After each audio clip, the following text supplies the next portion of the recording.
Welcome to the 2026 New Jersey International Film Festival Q&A series. Today we have two of the lead actors and the director-writer of the wonderful film Middle Life, which was shot in Canada and in LA. So there's a real nice mix here. It's a film that focuses on two people who come together and after a dramatic moment at the very beginning of the film. And we have today here Pavan Moondi, who's the director. We have Peter Dreimanis, who is one of the leads, and Leah Goldstein, who is the other lead. And you guys are husband and wife, right? In real life? Well, Or we've always meant to get married, but we never really got around to it. but you guys are an item, right? You guys have been together for a long time. Perpetually engaged. That's perfectly reasonable. My wife and I were perpetually engaged too, and then when there was a need to be married, we married like 11 years later. Yeah. So I What's the think rush? you What's the got to rush? do what's best for you. I Yeah. guess my opening question is to the director. Pavan, I know you've worked with these guys before. What was the hmm motivation for making this film about basically midlife crises, I guess, is the best way to kind of give a tagline for your film. I guess it was the motivation was partly just like getting older and starting to think about a lot of the things that are like thematically touched on in the movie. Hmm.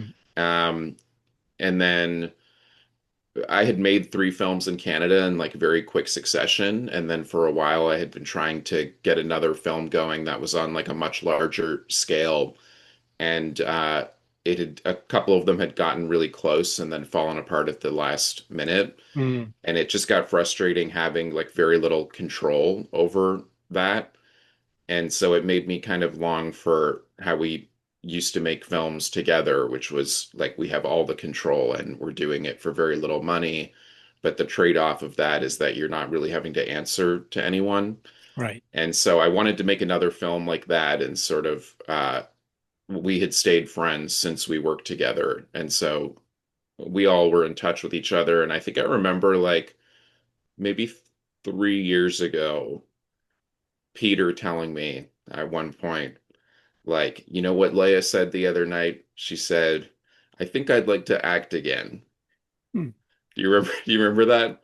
It was like out of I'd say I nowhere. do remember that. That's interesting that you Yeah. remember that. Yeah. And so that was in the back of my head is like, oh, like I should get around to like maybe something we can do again together. And then it felt like about a year and a half ago, it was the right time for all of us to make it work, both like schedule wise and like mentally wanting to work with our friends wise. Very cool. I mean, and so Peter and Leah, you guys are in the band July Talk, which I recently discovered and absolutely adore. I mean, I've been following the Canadian music scene since God, Neil Young and Joni Mitchell and uh, Sarah McLachlan. I love her, and the Weather Station is also a band that I've been following, and they're also from Toronto. You guys are from Toronto, right? Yeah. But Yeah, yeah. So so I discovered you guys and everybody has to check out July Talk. They're really a wonderful band. Your sound has evolved over the course of time. And I wonder, acting on stage during a concert is much different than acting in front of the camera. And you guys both seem to be able to pull it off both ways. Do you guys have any acting training or is this purely instinctual on both levels? yeah, we certainly don't have acting training. I think we come from very different backgrounds, and we love working together for that reason. Uh, I come from a film background initially. I went to film school and spent a lot of time behind the camera, Mm. including with Pavan on some of his other films. And so I have a lot of experience kind of just workshopping scenes on set and trying to, make adjustments to blocking or to, any number of kind of facets. And so stepping in front of the camera was never something that I aspired to necessarily. Mm. But uh, because of the work with the band, you end up spending a lot of time in front of the camera, making music videos and things like that. And it's something I got more and more comfortable doing. And and I think that this was kind of a perfect project because, I had gone through the experience of doing Sinners with Ryan Coogler, and that kind of came out of nowhere. And I really enjoyed that experience. And what I learned about him and his community is that they're all old friends that met in film school. And I think coming out of it, it really made me want to go make a film with my friends. And we just adore Pavan so much, and love his kind of sensibility. And so it was really special to kind of work on the other side of the lens. And I have such respect for the craft of acting. But yeah, I guess it just felt very natural to work. I think Leah has a performance art background. Maybe you can speak to that. You have much more sort of performance I've just been training. spent a lot of time on stage since I was a kid and studied dance as like a hobby as a child. Well, the jury, the Wow. the jury couldn't take their eyes off of both of you. So the chemistry is palpable from the very beginning. And I think the dramatic moment where Leah's character, Andy, is able to save Ryan, who's in a car accident with his dad, the film does start with a kind of smash bang moment. And instead of thunderbolts, we get a car crash. And I think the writing is excellent. Our jury, the way our festival works is that we evaluate each and every film. We receive 680 films, which is not Sundance. It's not the thousands that they get, but we only show 37 of them. So it's about the same ratio. So, we're showing 5% of what we got. And the judges score from 0 to 10, and they provide evaluations on originality, creativity, and all that stuff. And I can read you some of the comments from the judges so you can get an idea of what they thought. Pavan would love that. Yeah, sure. Why not? Good way to start my day. I think this one person who is the jury consists of festival interns who are students at Rutgers University, as well as academics like myself, former winners, and press people. And this person is an intern, and he gave it a 9. It's scored from 0 to 10. And films that usually score above, on average, 7s get into our festival. So this one, you guys scored a 9. And the comments that they provide, because they absolutely have to provide comments, since I'm the point person and I have to respond to people who say, well, why didn't my film get in? You have, all of this information available for them. So this person wrote great script, dialogue, acting, message, a very well thought out emotional story. So I think, that's a really wonderful evaluation. Another person, this is a woman, incredibly well written, love the protagonists. And that, he wrote more, but I think the idea is that the jury really liked your film, and you scored, I think 8.5 was the average score of the 5 jurors who watched your film. So you should be very proud of everything that you did. I've been calling you Pavan. I have a friend. I go to a place called Dosa Grill. It's a vegetarian dosa place, and his name is Pavan. So I'm calling you Pavan, but it's Pavan? Pavan. All right. Yeah, but I'm not picky about it. All right. You can Very call me whatever cool. you want. So the process of making the film, you're using many locations. Can you tell me about the house that you use? Is the baby your baby? Peter and Leah, is Theo your baby? I mean, how much autobiography is in this film? I mean, how much of real life is kind of squeezed into the narrative? It's a lot, but it's not intentional, I don't think. So, like when I wrote the movie, one of the things that I wanted to do was have as many locations as possible, because the conventional wisdom for a low budget movie is usually having as few as possible, but it results in like a lot of low budget films very much feeling within their means. And so we wanted to try to challenge ourselves to go bigger than that.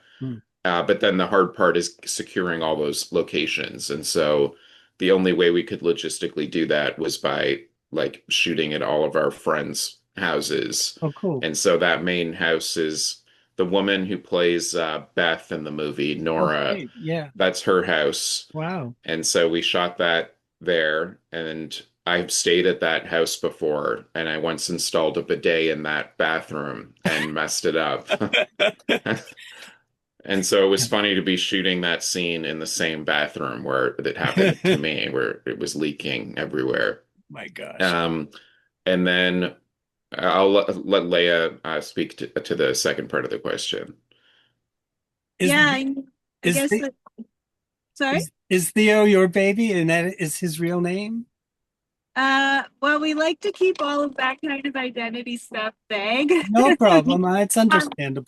but like this film did, come about at a time when we did become new parents. We're currently expecting second child. Wonderful. Congratulations. Mazel tov. Yeah. Oh, thank you.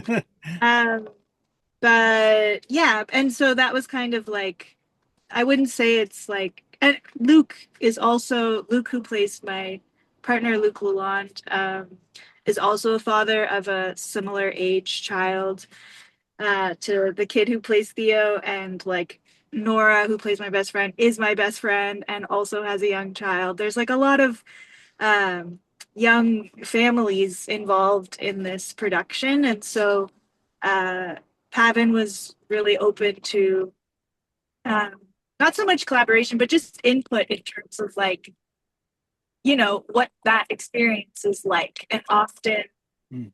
when someone is written as a parent for part of their character, it's like just to make them seem more interesting or seem slightly distracted, but you don't really like get to feel the presence of the child. Yeah. And as parenting a child under the age of 2 is so all encompassing for your brain and your body, and if you're breastfeeding, all of that stuff, it's like just very, very intense. Really wanted that experience to be as realistic as possible.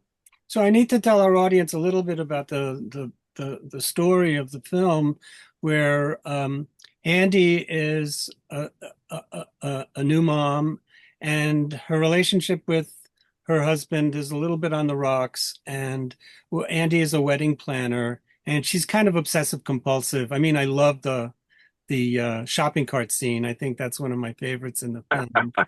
And Peter is, taking care of his dad, who is, struggling, and he installs bidets and is basically a handyman in general. And they come together, and I think the spark is there right from that moment when Andy saves uh, um, Ryan in the car crash, but it doesn't kind of manifest itself initially. And little by little, I think circumstances kind of have them come together.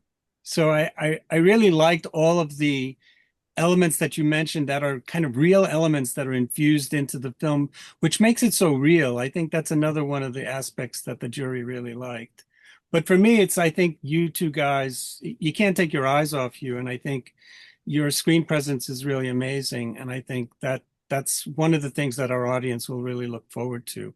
I wanted to say, though, that toilet shot where we are in the toilet, Pavan, was that something that was consciously done? I mean, it's so Hitchcock in some ways. I have to say, I have to give all the credit for that shot to Peter. That was his baby. He like I fought thought for that shot. we had really been forced to rush that bathroom scene, and all the coverage was coming from the shower, Yeah. like it was classic coverage. And when the interaction with Andy and Ryan finally being able to fix it together happened, it sort of felt lackluster, and I fought hard for that shot. So We reshot it. Yeah, so Albert, that was a pickup. I feel very seen by you liking that shot and comparing me to Alfred Hitchcock. Well, why not? I think I mean, you can tell that the film is really smart from a cinematic point of view. I mean, it deals with midlife crises. It's a very straightforward kind of rom-com. And yet at the same time, all these little elements give it a sophistication that you don't see in the standard kind of rom-com. And that's what I think we really liked about it. And plus the fact that you can't pee in the Yeah. film is, and without giving anything away, that's something that kind of is tied into the relationship. And I must say, another scene that I really absolutely loved was the lampshade dance. When you have Mm. the lampshades and you're in LA and you're dancing, that was one of the highlights for me too. But That's a little bit of a July Talk reference. I guess moment, there's a bar that we used to play in Halifax called the Carlton that That's had right. removable lampshades, and it kind of became Leah a would running gag. play the show with a lampshade on her head. It's oh true. I my forgot God. about that. Oh, that's interesting. I didn't even know that because I remember when we shot that scene, we were like, it was like the end of the night and we were running out of time Hmm. and we were so like scrambling to get this shot. And so we just put some music on and you guys started dancing. And I think, Leah, you did have a lampshade on your head and were dancing. And then I remember having the idea to put one on Peter's head and just like grabbing the lamp and like furiously trying to take the lampshade off because it felt like we had 20 seconds left to shoot it. Hmm. And then just like putting it on. And then you guys spilled wine all over. It was shot in my house. That's And you right. spilled wine all over the chair. And that was at when Jared was filming it all. So he was just like filming fly on the wall. And in the edit, that was part of it at one point. That sequence was longer, and you guys spilling the wine and then like frantically cleaning it and like breaking character was part of the edit. Like trying to, luckily, it didn't leave a stain. Yeah. But I love that shot too. That's one of my favorite shots in the I movie. think all of the adventure moments, the auction, swimming in the cold water, bowling, and I wanted to say, Leia, did you get that strike right on one take, or did you have to do a couple of them?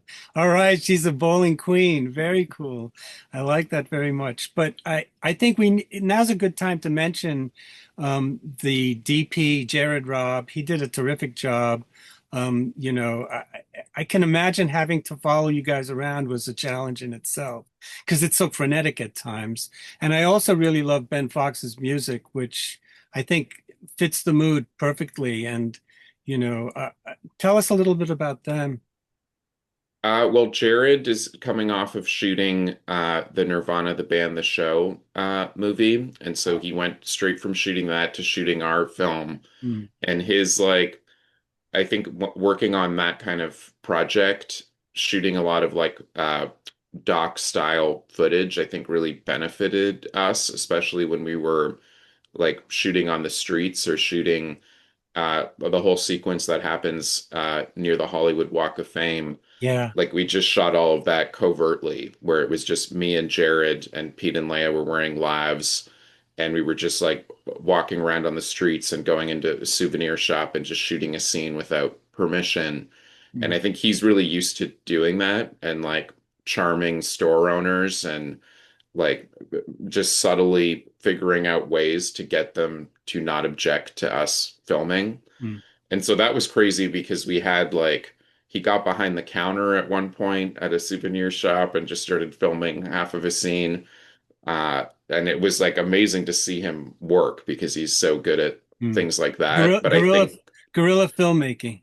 yeah, definitely. And he picks up a lot of like the little shots of Toronto between sequences in the film of like a meter maid giving a ticket, Yeah. just like finding these little moments, I think really added a lot to the film. Mm, But also, I just love his visual style, and it aligns sort of with my taste of like having a lot of foreground in shots and mm. giving it this like old. It has definitely has, I think we were going for like an old school 70s feel, and we shot on like vintage lenses, and hopefully that comes through. Yeah, well, I mean, no question. It's the little things that make the film really interesting because you can go back to revisit the film. It's not a one viewing movie. And I think that's one of the things our judges are also very in tune to, and since they're all cinephiles, and there's not a lot of lay people that are part of our jury.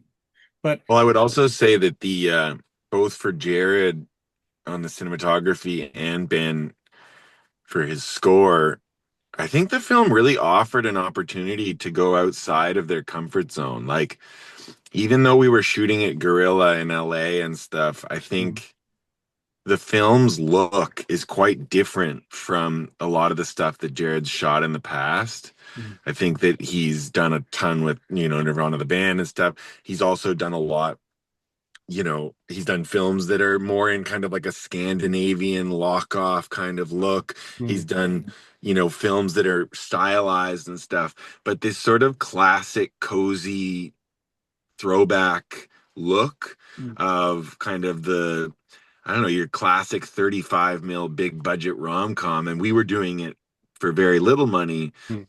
but it's something that I've never seen him do. And I think he enjoyed, I'll put words in his mouth by saying, I think he enjoyed kind of that new thing. And I think for Ben, like, I don't think Ben's ever done a score like in this style. He's capable of pretty much anything. He's an incredibly talented Mm. person. But it was cool to see them just kind of exercise those new muscles and enjoy that new thing. Would you say, Pavan? Like, it was pretty cool to. Yeah, definitely. I think like the score is for sure like different than a lot of like indie films that are being made today. Like it's such a overtly throwback score that I think it probably seemed a little daunting when I like gave him the brief. But he really like leaned into it and brought so many amazing ideas to the table. Mm. And yeah, it's I think he enjoyed it. I'll put words in his mouth too. He enjoyed it. He thought it was great. It's a wonderful ensemble, and there's a kind of smoky feel to the music. I guess I wanted to say that. Anyway, folks, we have to share a screen now to show our audience how they can buy tickets because we really want you to come and see this great film. It's only playing on the big screen, and it's playing with two other short films. That I think go really nicely with yours. So normally you would go to njfilmfest.com, which is our homepage. But since the pandemic, we've been a hybrid festival, and we had developed this wonderful new audience for people watching our festival films throughout the world that we did not want to exclude them. And although the program that you guys are part of is only being shown in person, that everything else is kind of being shown online and in person. And so what you would do is you would click on this tickets and info link, which bounces you to our Eventive site, which Eventive is our streaming provider. So everything is based here. And these four red buttons are really important to kind of click on them. And so you click on schedule, and it's a very vanilla, old school schedule that's just text-based, and you can scroll down and see that we're showing Middle Life on Saturday, May 30th at 7 p.m. We're showing a short animation film by Ashley Gerst called Sundays. We're showing James Sclafani's Counterfeit Kids. This film is produced by Bill Murray, and Bill Murray very well may be at the screening. And the two directors will be there too. I don't know if Pavan, if you're going to come, Pavan, to the screening, or I figured Leah and Peter are really busy. But my dream is to have you guys come do an acoustic show before the screening, and kind of unplugged screening. But I know that's kind of far-fetched. But if you're ever in the area, we do concerts that are audio-visual. So Cool. that's the schedule page. Then we have the tickets page where you buy tickets, and you would click here and you'd get more information. I think we're in Quebecois mode because it says précommandez maintenant, which means buy now or pre-order now. And you would click on this button to get tickets, and you can get more information about the films that way. You can go back to the main site and click on Film Guide. And here you got individual posters for each one of the films. And you click on this one and you get some other images and more information about the team and credits and stuff. You can go to menu, click on welcome page. And if you want to see everything, you absolutely should buy an all access pass. It'll save you lots of money. And a lot of people do that. They really like our festival and they go out of their way to see everything, which is really wonderful. So I'm going to stop sharing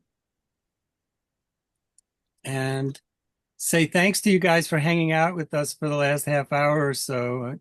I've been a complete convert to July Talk as a result of the movie. So Pavan should get kudos for that, for submitting it to us. You've got a new fan. I'll take a commission on all your sales.